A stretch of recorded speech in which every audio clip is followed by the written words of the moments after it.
इन दिनों शहर में बुजुर्ग दंपतियों को लगातार परेशान किए जाने के मामले सामने आ रहे हैं। गनीमत यह है कि अफसरों के दखल के बाद भी बुजुर्ग सम्मान के साथ अपने घरों में रह रहे हैं। ऐसा ही एक और मामला सामने आया। यहाँ कलियुग की एक बेटी ने अपने माता पिता की पूरी संपत्ति हड़प कर उन्हें घर से बेदखल कर दिया। पीपलिया राव स्थित राजधीर पैलेस कॉलोनी निवासी एक बुजुर्ग दंपति ने पुलिस प्रशासन के वरिष्ठ अधिकारियों से अपना हक दिलाने की मांग की है। दरअसल दंपति पूर्व में अपनी बेटी को रहने के लिए एक घर में निवास करते थे। इस दौरान बेटी ने उनका विश्वास जीतकर उनकी शपथ संपत्ति पर कब्जा कर लिया। 86 वर्षीय मोहन सिंह और उनकी पत्नी जसवंत कौर ने बताया कि उनकी पुत्री हरिंदर कौर काजू कॉलोनी निवास करती है। उसके मकान बुजुर्ग दंपति के नाम है, लेकिन उन्होंने अपनी बेटी और उसके परिवार को देने के लिए ये घर दिया था। दंपति ने शिकायत में बताया कि बेटी ने पहले सेवा के बारे में उनका विश्वास जीता और बाद में उसकी फ्लैट की रजिस्ट्री धोखे से करवा ली। यही नहीं, हरिंदर ने पोस्ट ऑफिस के खाते से कुल मिलाकर 15 लाख से अधिक रुपए और 40 लाख से अधिक सीनियर सिटीजन सर्टिफिकेट हड़प लिया। आरोप है कि हरिंदर को तब भी संतोष नहीं हुआ तो दंपति की तकरीबन 150 ग्राम सोने के आभूषण, अन्य जेवरात, घर का सारा सामान रख लिया। इस मामले में संबंधित थाने भंवरकुआ जिला प्रशासन और पुलिस के आला अधिकारियों को शिकायत की गई है। बैंक में रखे बैंक में ब्याज आता था, वो पैसे में पैसे को संभाल पैसे देने के लिए मना कर दिया और दवाई लाने के लिए मैं रोक दी, मैं क्या दूँगी और चले जाऊँगी। उनके साथ रहते थे तो मक्के तो बहुत बुजुर्ग आदमी थे, तो घबरा गए। तो फ़ोन किया, ऐसी बात है तो घबराओ मत, चिंता मत करो, मैं आ जाऊँगा। उन्होंने कहा भाई खर्चा देना बनते है कि क्या करें। बस सज़ा मिलना चाहिए। उसने को धोखा दिया है, पैसे होते हुए उनको नहीं दे रही थी, हमारे पैसे हमको देने में इनकार कर रही थी, इसलिए उसको सज़ा होना चाहिए उसके ऊपर। ये हमारा मन है।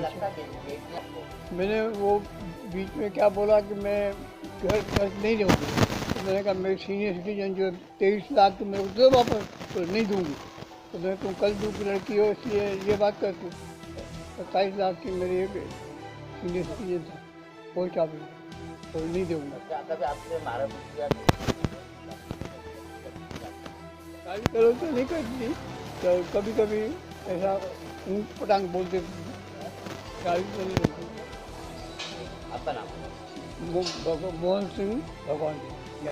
सबसे छोटा पुत्र हूँ और मेरी शादी 27 साल की हो गई थी। शादी के 1 साल बाद ही मैं अलग अपना जीवन यापन कर रहा था। मेरे माता पिता भी सक्षम थे, उनके पास अच्छी संपत्ति भी, मकान, धन दौलत सब था उनके पास, किसी तरह की उनको कमी नहीं थी। लेकिन चूँकि मैं अलग हो चुका था और ये अपने खुद ही काम करते थे, अपने बड़े बेटे के साथ रहते थे। फिर कुछ दिनों बाद वो बड़े बेटे से भी अलग हो गए और ये अपना जीवन यापन स्वतंत्र रूप से कर रहे थे। मेरी माता अभी भी खाना वाना बना लेती है, सब कुछ खुद ही करती है, स्वयं का काम। लेकिन कुछ दिनों पहले या कुछ महीनों पहले मेरे पापा की तबीयत ख़राब हो गई और काफ़ी ज़्यादा बड़ी प्रॉब्लम हो गई उनको। तो इस वजह से मेरे पिताजी ने अपनी सारी प्रॉपर्टी जो है, मेरी बहन है हरिंदर कौर खुराना, उसको पावर दे दिया और चेकबुक और पासबुक और सारे उसको दे दिए, क्योंकि वो सेवा भी कर रही थी।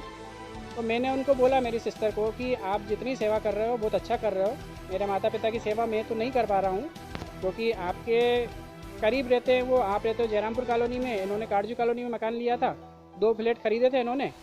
तो 1 फ्लैट उन्होंने अपनी बेटी को रहने के हिसाब से दिया और 1 फ्लैट में ये खुद रहते थे और जीवन यापन काफ़ी अच्छे से चल रहा था। लेकिन जब इनकी तबीयत ख़राब हुई तो पता नहीं कैसा हुआ कि उनके मन में कोई लालच आ गई या किसी दूसरे व्यक्ति ने उनको कोई भड़काया और सारे पैसे एफडियाँ धीरे धीरे करके बैंक वालों के उनसे मिल के, बैंक मैनेजर से या बैंक के जो जनरल मैनेजर रहते हैं उन सब से मिल के उन्होंने लगभग, पापा ऐसा बता रहे हैं, क्योंकि मेरे को तो पैसों में बचपन से ही मोह नहीं है तो मुझे पता नहीं है, पापा ऐसा बता रहे हैं कि 20 से 22 लाख की एफडी थी कैनरा बैंक में और करीब 15 लाख रुपए की पोस्ट ऑफिस में थी सीनियर सिटीजन सर्टिफिकेट है, 16 लाख रुपए घर पे नगद रखे थे, 150 ग्राम गोल्ड था और 2 मकानों की रजिस्ट्री और बाकी इनके घर का सारा सामान।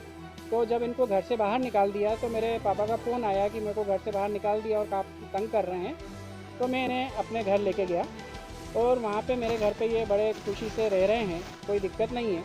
और मैं कोई कार्रवाई भी नहीं कर रहा था काफ़ी दिनों से, लेकिन समाज की तरफ से, मेरी तरफ से ये प्रेशर आया कि आप लोग अपने माता पिता का किडनैप करके ले गए हो और आपके माता पिता के 20 लाख रुपए आपने रोक लिए हैं। तो ये जब झूठा इल्ज़ाम मेरे ऊपर लगाया गया तो मेरे को मेरे सारे रिश्तेदारों ने बताया कि आप अगर चुप बैठोगे तो सही नहीं है, क्योंकि अन्याय को सहन करना भी गलत है। तो मैं बहन होने की खातिर कुछ कर नहीं रहा था, लेकिन जब बहुत ज़्यादा उन्होंने मजबूर कर दिया मेरे को और पूरे समाज में मेरी बदनामी करने को तैयार हो गई वो, तो मैंने कहा ठीक है, जो सच्चाई है वो आप लोगों के सामने आनी चाहिए।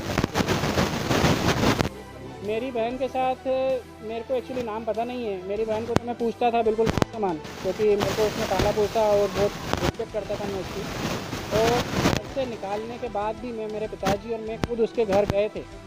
मेरे पिताजी का लगभग 50,000 रुपये महीने का इंटरेस्ट आता था।